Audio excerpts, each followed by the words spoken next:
युक्त मनुष्य का जीवन एक वरदान की तरह है। अनेक तरह के द्वंद्व, सुख दुख, हानि लाभ, जीत हार, ये नदी के किनारों की तरह हर मनुष्य के साथ है। जब भी आप अपने जीवन में कभी दुर्भाग्य के सूर्य को, अंधेरे को जीवन में बढ़ता हुआ देखें, निराशा, चिंता, हताशा जैसे जैसे जीवन में बढ़े, योग्यता और क्षमता व्यक्ति की टूटती नजर आए, ऐसी स्थिति में ध्यान रखिए कि संसार सहारा नहीं बनता, संसार का स्वामी ही सहारा बनता है। इसलिए जब काल विकराल रूप धारण करके सामने आए तो काल के भी काल महाकाल को याद करना चाहिए। महाकाल और महाकाली, शक्ति और शिव, श्रद्धा और विश्वास, यही आपके आंतरिक शक्तियों का वो रूप है जो आपके जीवन की परीक्षा में आपके लिए सदैव काम आता है। भगवान महाकाल की नगरी में वैसे तो देखा जाए समस्त ब्रह्मांड और प्रत्येक कण कण में भगवान विराजमान है, और भगवान की नगरी तो हमारा शरीर है, हमारा हृदय। यदि उसमें उस महाकाल को हम जागृत कर लें तो प्रत्येक काल सुकाल होगा और प्रत्येक समय सौभाग्य होगा। तो आइए महामृत्युंजय को याद करें, उच्चारण करें सभी। मेरे साथ बोलिए, ओम त्र्यंबकम यजामहे सुगंधिम पुष्टि वर्धनम उर्वारुक मिव बंधनान मृत्योर मुक्षीय माँ अमृतात्।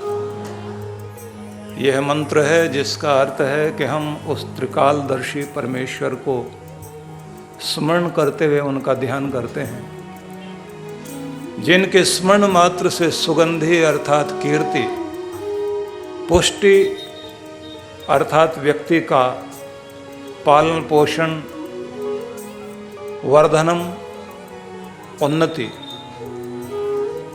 तीनों चीजें व्यक्ति को प्राप्त होती हैं। वह परमेश्वर हमें पूर्ण आयु दे और हम इस संसार में जैसे कोई फल पककर डाल से स्वयं ही पृथक होता है, उसी तरह से पूर्ण आयु भोग कर इस संसार से पृथक हों। भगवान हमें मृत्यु से, दुख से, चिंता से, व्यथा से हटाकर अपनी अमृतमयी आनंदमयी गोद में हमेशा रखे। जगत से भले ही छुड़ाए, लेकिन जगतपति अपनी शरण से कभी दूर न करे। ऐसे महामंत्र को जितना भी हम उच्चारण करेंगे, हमारे अंदर शक्ति जागृत होगी। याद रखिए, मंत्र है विचार शक्ति। विचार शक्ति को हम जब संकल्प शक्ति बनाते हैं, किसी विचार को दृढ़ इच्छा शक्ति, दृढ़ इच्छा शक्ति को संकल्प शक्ति, संकल्प शक्ति को श्रद्धा, विश्वास, और वही थोड़े समय के बाद सिद्धि बनने लगता है। मतलब कोई एक विचार को बार बार दोहराइए, उसे विश्वास बना लीजिए। वो विश्वास आपकी जिंदगी में चरितार्थ होने लग जाता है और थोड़े समय के बाद वो प्रत्यक्ष सामने आने लग जाता है। प्रार्थनाएं जब भी हम करते हैं, परम सत्ता से जुड़कर हमारे हृदय में एक ऐसी शक्ति का आविर्भाव होता है जिसके द्वारा हमारे विचारों में और हमारी दृष्टि में पावनता आने लगती है। और उसी का प्रभाव ये भी होता है कि हमें दिशा मिलने लगती है। दिशा देने वाले भगवान हैं, और हमें याद रखना चाहिए, जैसे अर्जुन ने भगवान श्री कृष्ण को केवल अपना रथ ही नहीं पकड़ाया, जीवन का रथ भी सौंपा और ये कहा कि मेरे गोविंद, मेरे कृष्ण, अब ये जीवन का रथ मैंने तुम्हारे हवाले किया, जिधर इसे लेकर जाना चाहो लेकर जाओ, मेरी बुद्धि के भी सारथी आप बनो, जीवन के सारथी भी आप बनो।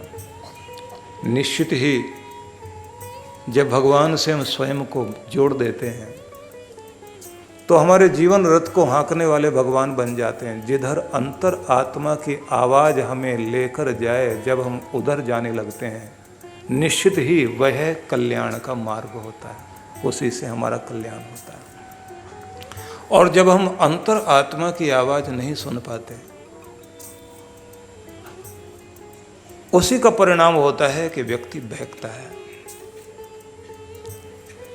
आइए एक प्रार्थना भगवान के चरणों में सभी मिलकर करें कि भगवान हमें उस ओर लेकर चलें जिससे ये जीवन तो सार्थक हो, हम भगवान के प्रति कृतज्ञ भी बने। रविंद्रनाथ टैगोर से जब वे मृत्युशैया पर थे तो रोगशैया पर होने के कारण उनसे किसी एक व्यक्ति ने इंटरव्यू में ये पूछ लिया कि दुनिया में लोग शिकायत करते हुए जीते हैं, शिकायत करते हुए मरते हैं, आपको भी किसी न किसी से कोई शिकायत तो होगी, हो सकता है भगवान से भी हो, और अगली जिंदगी अगर आप चाहोगे तो कैसी जिंदगी चाहोगे? तो टैगोर ने यह कहा कि मैं इस जीवन से और समस्त अस्तित्व से बहुत ही बहुत कृतज्ञ हूं, और उस संसार के स्वामी से ये प्रार्थना करता हूं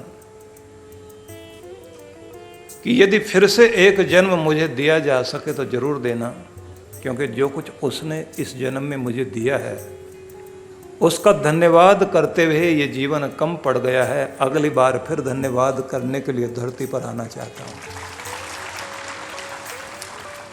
कि धन्यवाद करते हुए जी सकूं। जब हम किसी शिकायत में जी रहे होते हैं तो एक अधूरेपन में जीते हैं। जिन लोगों का जीवन बचपन से ही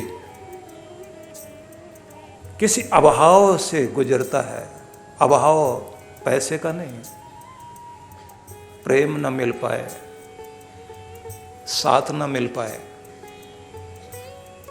लानत, ताने, आलोचना, पीड़ा, संत्रास, हिंसा, ये सब उसको रोज मिलता हो,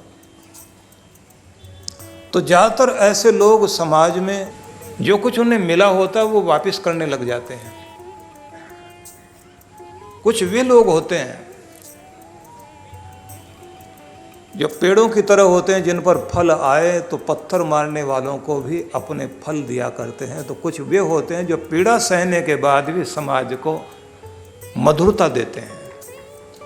भगवान शिव के रूप को हम लोग पूजते हैं तो सभी देवताओं ने अमृत की तरफ छीना झपटी की, भगवान शिव ने अमृत की तरफ नहीं बल्कि सारी दुनिया की पीड़ा का जो जहर था उस प्याले को अपने हाथ में लेकर पी लिया और पूरी दुनिया के लिए अमृत बांट दिया।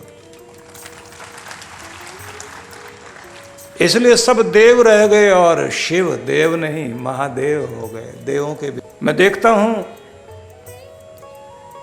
जब एक व्यक्ति ऐसी चीजों को बचपन में देखता रहा हो, उसको कुछ गलत चलता रहा हो और उसको फिर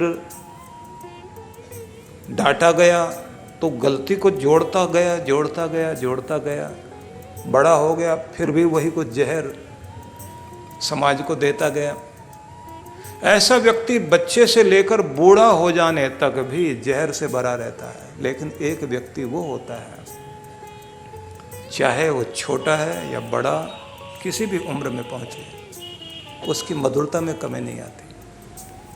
भगवान से एक ही प्रार्थना करो, मिश्री के वो कण बन जाएं, जिधर से भी चखा जाए हमारी मधुरता में कोई कमी ना हो, हर कण में मधुरता हो, हर रूप में मधुरता हो। भगवान श्री कृष्ण ने गीता में एक मनोवैज्ञानिक सत्य को उद्घाटित करते हुए कहा कि मनुष्य किस तरह संसार में प्रवृत्त होता है। ध्यायतो विषयान पुंस संगस्ते शुभ जायते संगात जायते कामा कामात क्रोधो विजायते। व्यक्ति किसी वस्तु विशेष से जब कभी बहुत ज़्यादा मन में इच्छा करके उसका ध्यान करता है तो एक संग पैदा होता है, जिसे हम आसक्ति कहते हैं, अटैचमेंट कहते हैं।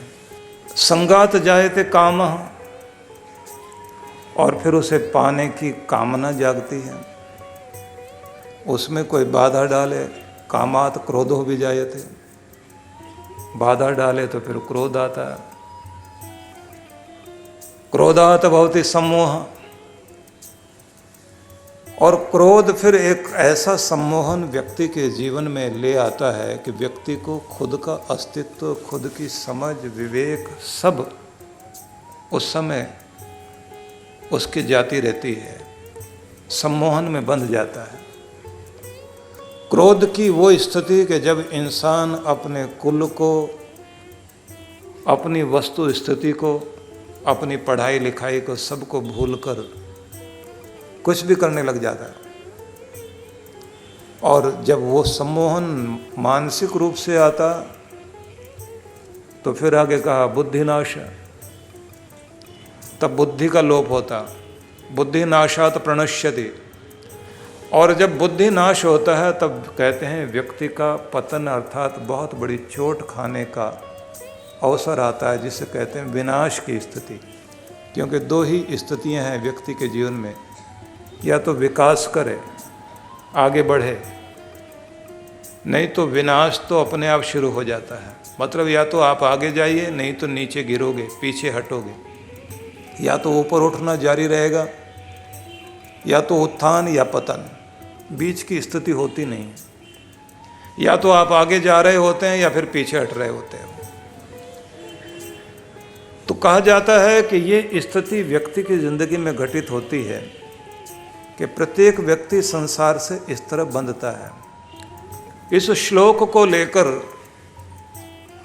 आदि शंकराचार्य ने उसी तर्ज पर, उसी टोन पर एक और श्लोक कहा, जिस पर मैं आपका ध्यान आकृष्ट करना चाहता हूँ। भगवान कृष्ण ने जैसे कहा वैसे ही आदि शंकराचार्य ने उसी ढंग से, उसी शैली से एक श्लोक कहा। उन्होंने कहा सत्संगत्वे निसंगत्वम, निसंगत्वे निष्कामत्वम। किसी व्यक्ति की जिंदगी में ज्ञान की भूमिका जब प्रारंभ होती है तब उसके जीवन में सत्संग शुरू होता है। कोई व्यक्ति जब अपना आंतरिक विकास शुरू करता है तो उस आंतरिक विकास की स्थिति ये आती है कि व्यक्ति की जिंदगी में सत्संग जुड़ता है। और सत्संग जब आता है तो सत्संग आते ही कुछ चीज़ें घटती हैं। पहली चीज़ जिज्ञासा, दूसरी चीज़ विद्यार्थी भाव, तीसरी चीज़ साधक स्वरूप, चौथी चीज़ शिष्यत्व। अभी न ध्यान देना, कोई भी व्यक्ति जब किसी सत्संग से जुड़ गया, ज्ञान की भूमिका से युक्त हुआ तो जीवन में सत्संग उतरा। सत्संग से जैसे आप जुड़ने लगे तो सबसे पहली स्थिति आती है जिज्ञासा वाली। जिज्ञासा वाला रूप जब व्यक्ति के जीवन में आता है तो फिर विचार जागता है कि मैं दुनिया में क्यों हूँ, कहाँ से आया, कहाँ जाना, क्या कर रहा हूँ, क्या करना चाहिए, क्या अब तक किया, क्या हो पाया और क्या मुझे होना चाहिए। क्या मैं अपने उस आदर्श को पाने के लिए आदर्श जीवन जी रहा हूँ। शरीर के संबंध में क्या नियम अपनाने चाहिए थे, घर को सुखी रखने के लिए कौन से आदर्श कायम करता, जीवन को ऊंचा उठाने के लिए मुझे किस शैली में चलना चाहिए था, मेरी जिंदगी में दुख क्यों है, अपने संताप को, पीड़ा को कैसे जीत सकता हूँ, इस संसार में इतना उतार चढ़ाव क्यों होता है। तो तरह तरह के प्रश्न जागते हैं और जब ये प्रश्न जागते हैं तो उनका उत्तर जो व्यक्ति खोजने की कोई भी थोड़ी सी भी कोशिश करता है तो समझ लीजिए सत्संग जिंदगी में शुरू हो गया। और जब सत्संग शुरू हो गया तो कहते हैं इसी से सत्संगत्वे निसंगत्वम, इससे व्यक्ति निसंग को प्राप्त होने लगता है। सत्संग निसंग देता है, मतलब जहां हम दुनिया में उलझने लगे थे तो उलझने के बजाय सुलझने लग जाते हैं। कुछ वे हैं जो जिंदगी के अंतिम मोड़ तक उलझते ही उलझते जा रहे होते हैं और कुछ वे हैं जैसे जैसे उम्र आगे बढ़ती गई सुलझते गए सुलझते गए सुलझते गए और दूसरों की भी उलझनों को सुलझाते चले गए। तो जो सुलझा रहे हैं समझना सत्संग जीवन में उतर आया, जो उलझ रहे हैं तो समझना कि जीवन को समझ नहीं पाए। कभी इतिहास के उन पन्नों की तरफ आप देखें, नीरो एक ऐसा व्यक्ति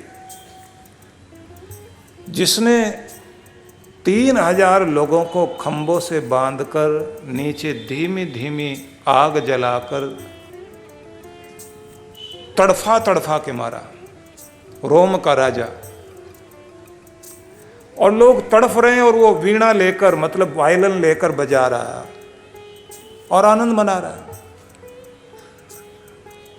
क्योंकि उसे संतापित करने में आनंद आता था। कुछ बच्चे होते हैं ना जो घर बनाते हैं और कुछ वो होते हैं जो घरों को तोड़ते हैं, मिट्टी के घर बना रहे होते हैं ना, एक भागता हुआ आएगा घर को तोड़ता हुआ जाएगा और फिर हंसेगा दूर खड़ा होगा, देखो मैंने सबका घर खराब कर दिया। तो इतिहासकारों ने लिखा कि नीरो ऐसा क्यों बना। लिखा कि उस व्यक्ति को हिंसा के वातावरण में पला, पिता का प्यार नहीं मिला, मां संभालने की कोशिश करती रही लेकिन मां को भी लगातार डांट पड़ती थी, पिता शराब पीकर पीटता था। देखो जहर लेकर के बच्चा बढ़ा, जहर को वापस कर दिया समाज को। जब हम प्यार की दौलत देकर अपने बच्चों को पालते हैं, प्यार की दौलत के साथ संस्कार, एक दिशा देने का प्रयास जब बच्चों को करते हैं तो एक ऐसे व्यक्तित्व का निर्माण कर रहे होते हैं जिससे भविष्य बनता है, संसार का रूप बनता है। ध्यान देना, दुनिया में 4 तरह के लोग हैं। एक वे जो अंधेरे में जीते हैं और जिनकी यात्रा अंधेरे से अंधेरे की ओर है। एक वे जो हैं तो रोशनी में लेकिन संगति ऐसी मिल गई, रोशनी में होकर भी गलत तरफ चलने लग गए, तो वो प्रकाश से अंधेरे की तरफ जा रहे हैं। कुछ तो अंधेरे से अंधेरे की तरफ जा रहे हैं। एक तीसरी तरह के लोग हैं जिनकी जिंदगी में अंधेरा था लेकिन कोई अच्छा संग मिल गया, प्रकाश की तरफ चलने लग गए। तो जिसकी जिंदगी में सत्संग आ गया, समझना अगर अंधेरा भी था तो रोशनी की तरफ चल पड़े हैं। जो अंधेरे से प्रकाश की ओर जा रहे हैं मानो सत्संग की तरफ चल पड़े। कुछ वे हैं कि जिनके पुण्य जागे, पिछले जन्म में भी सत्संग था, इस जन्म में फिर सद्गुरु मिल गए, तो वे लोग हैं जो प्रकाश में हैं और प्रकाश की ओर जा रहे हैं, लाइट में है और लाइट की तरफ जा रहे हैं। अब इसे दूसरी तरह से देखिए, एक वे लोग पिछले जन्म में बहुत कुछ बुरा करके ये जन्म पाया और ये जन्म बहुत दुखों से भर गया। इस जन्म में भी उनको संगति भी गलत मिली, दुख था तो दुख समाज को लौटाना शुरू कर दिया। पिछले भी अंधेरा लेकर आए थे, आगे भी अंधेरा बांटना शुरू कर दिया। अंधेरे में थे, अंधेरे की तरफ यात्रा शुरू कर दी। कुछ वे हैं जिनकी इस जिंदगी में बहुत कुछ अच्छा है, संपन्नता है, पढ़ाई लिखाई भी ठीक मिल गई, लेकिन संगति गलत मिल गई, तो प्रकाश में होने के बाद भी अंधेरे की तरफ चल पड़े। अब वो कुछ गलत करते जा रहे हैं, तो इसका मतलब है अच्छी रोशनी में थे लेकिन यात्रा अंधेरे की तरफ शुरू कर दी। एक वे लोग जिनको पिछले जन्म में कुछ गलत हुआ था, इस जन्म में बहुत सारे दुख हैं उनकी जिंदगी में, लेकिन फिर भी ढूंढ ढूंढ कर जहाँ जहाँ से भी गुण मिलते हैं, अच्छाइयाँ मिलती हैं, समझदार लोग मिलते हैं, उनसे कुछ न कुछ सीखने की कोशिश कर रहे हैं। जीवन में जिज्ञासा जाग गई, जीवन में सत्संग जाग गया। अंधेरे में थे लेकिन प्रकाश की तरफ चल पड़े, तो ध्यान रखिए आने वाला समय उनका रोशनी से भरपूर होगा। कुछ वे हैं जिनके पिछले जन्म में भी कुछ अच्छा था और इस जन्म में भी रोशनी से रोशनी की यात्रा शुरू कर दी। मतलब पहले भक्ति थी, सत्कर्म थे, इस जन्म में जो कुछ संपन्नता, प्रसन्नता, प्रफुल्लता, ज्ञान, उत्साह मिला, तो अब उसी को बांटने में और उसी के प्रचार प्रसार में जीवन लगा दिया। तो ऐसा व्यक्ति प्रकाश से प्रकाश की यात्रा कर रहा है। तो अब आप सोचिए हम कौन सी श्रेणी के व्यक्ति हैं, हमारी कैटेगरी क्या है? अंधेरे से अंधेरे की तरफ जा रहे हैं, या प्रकाश से अंधेरे की तरफ जा रहे हैं, या अंधेरे से प्रकाश की तरफ जा रहे हैं, या प्रकाश से प्रकाश की तरफ जा रहे हैं? इन चारों रूपों में आप चिंतन शुरू कीजिए, हम कहाँ खड़े हुए हैं। जो लोग इस बात की कोशिश करते हैं कि अब तक जो कुछ हो गया, क्योंकि भगवान श्री कृष्ण ये उद्घोषणा करते हैं कि तुम्हें मैं जहां छोड़ता हूं अगले जन्म में वहीं से पकड़ता हूं। मतलब अगर व्यक्ति भक्ति करता हुआ, सत्कर्म करता हुआ इस जीवन से चला गया और मुक्ति नहीं हो पाई, तो ये समझिए अगले जन्म में फिर भगवान वहीं से यात्रा शुरू कर देंगे, वहीं से फिर आगे बढ़ना शुरू हो जाएगा। तो अगर अंधेरे से प्रकाश की ओर यात्रा शुरू कर दी है, अंधेरे से प्रकाश की यात्रा क्या होगी? मैं थोड़ा व्यवहारिक पक्ष बताना चाहता हूं। आप व्यथाओं में जी रहे हो, एक अंधेरा, एक उलझन, तो व्यथा के गीत मत गाना। सारा दिन समस्याओं के गीत गाओगे, समस्या जाएगी नहीं। जिसको ज़्यादा प्यार करोगे वो रिश्तेदार बन जाएगा, साथ बैठेगा। क्या करो?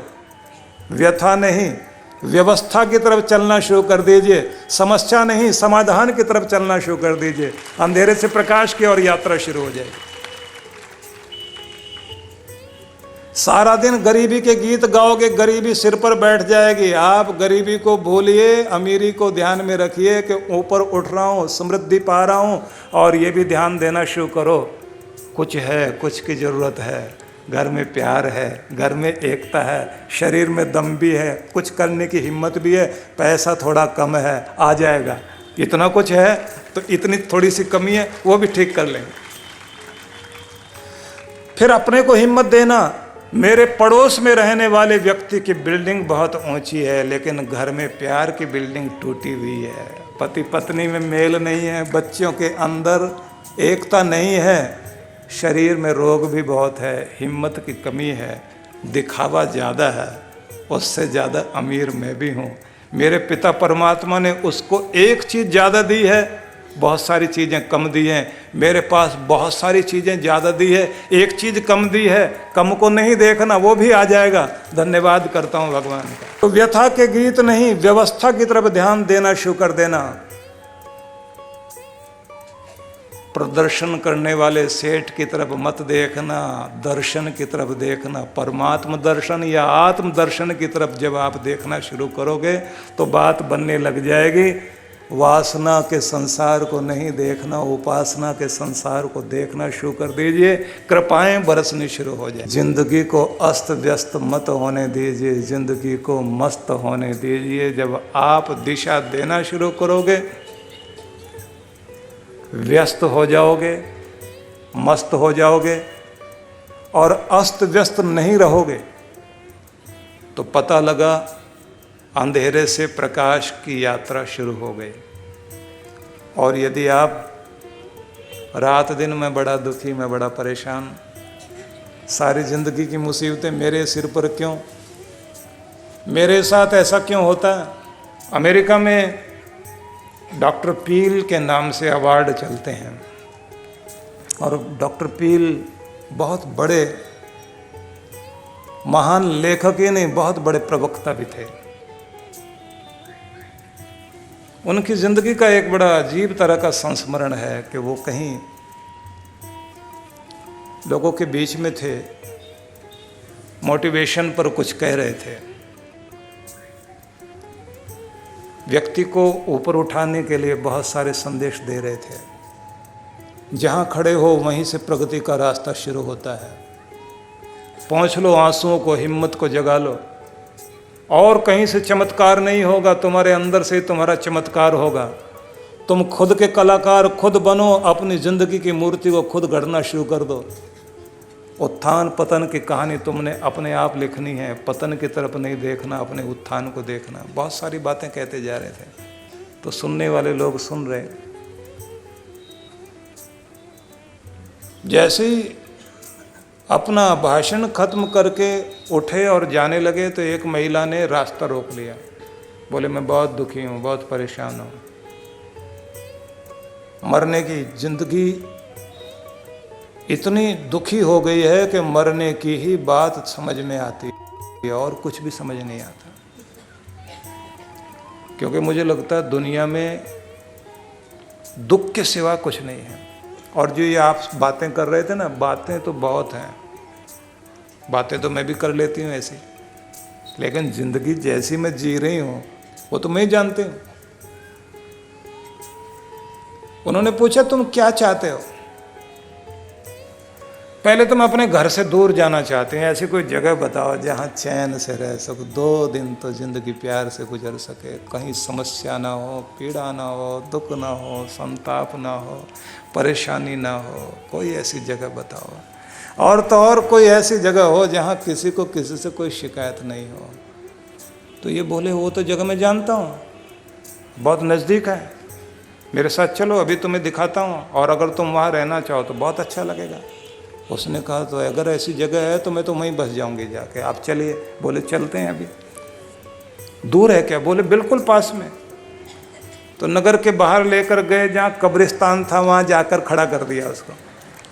बोले, यहाँ किसी को भी किसी से कोई शिकायत नहीं, 2.5 लाख मुर्दे यहाँ पर दफन हैं। और इनके पास कोई समस्या भी नहीं है, कोई दुख भी नहीं है, और इतनी शांति है, यहाँ शांति के सिवाय कुछ है ही नहीं। एक कब्र खुदी भी है उधर की तरफ, अगर चाहो तो बुकिंग करा लो। वो महिला बोली आप मजाक कर रहे हैं मेरे साथ।